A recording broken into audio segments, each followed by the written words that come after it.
کون ہے وہ ذات جس نے ہماری آنکھوں میں نور بھر دیا کہ ساری کائنات کو دیکھ رہے ہیں، جس نے ہماری کانوں کے اندر سماعت ڈال دی ہے کہ ہم آوازیں سنتے ہیں، یہ ہماری زبان میں بولنے کی قوت کس نے رکھ دی ہے کہ ہم اپنی بات کو دوسرے تک پہنچاتے ہیں، یہ ہمارے ہاتھوں کے اندر پکڑنے کی قوت کس نے رکھ دی ہے کہ ہم اپنے مقاصد اس سے حاصل کرتے ہیں، یہ ہمارے دل کے اندر، ہمارے دماغ کے اندر سوچنے کی طاقت کس نے رکھ دی ہے کہ جس کی وجہ سے دنیا جہان کے اندر لاکھوں کروڑوں کام کرتے ہیں۔ ہم نے اپنے اس دل و دماغ سے سائنس کی ایجادات کو کہاں سے کہاں پہنچا دیا۔ یہ سائنس جو ساری انسانی سوچ کی وجہ سے وہاں تک پہنچ گئی، وہ سوچ ہمارے اندر پیدا کرنے والا اور اس سوچ کی صلاحیت رکھنے والا کون ہے؟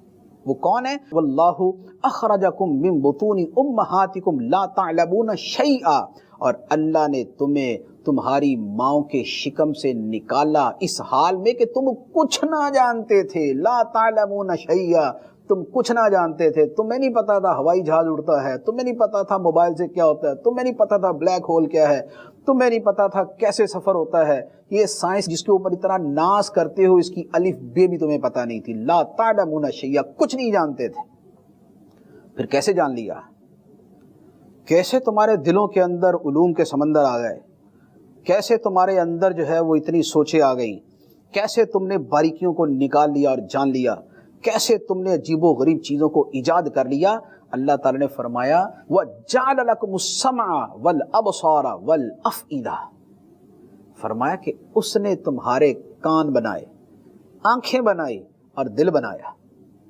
یہ دل ہے، یہ آنکھیں ہیں، یہ کان ہے، جس کو استعمال کر کے تم آگے بڑھے آگے بڑھے۔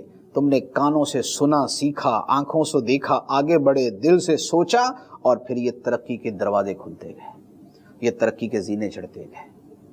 تو یہ ہے وہ معرفت الہی کا ایک انداز اور ایک پہلو کہ جو ہمیں اپنی طرف بلاتا ہے۔ اسی کے اوپر تو کہا گیا ہے کہ اس دنیا کو کیا کہا جاتا ہے؟ عالم۔ الحمدللہ رب العالمین، تمام تعریفیں اللہ کے لیے جو رب ہے سارے عالمین کا، سارے جہانوں کا۔ عالم کسے کہتے ہیں؟ عالم کہتے ہیں ما یعلم بہ، جس کے ذریعے علم ملتا ہے۔ تو چونکہ ہر شے سے علم ملتا ہے، کیسے کہ ہر شے مخلوق ہے۔ جب ہر شے مخلوق ہے تو مخلوق کا کوئی خالق بھی ہوتا ہے۔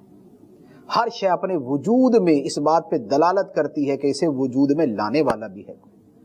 تو اس لیے یہ عالمین کہلاتے ہیں، ما یعلم بہ، جس کے ذریعے علم ملتا ہے، جس کے ذریعے جو ہے وہ معلومات ملتی ہیں، پتہ چلتا ہے کس کا؟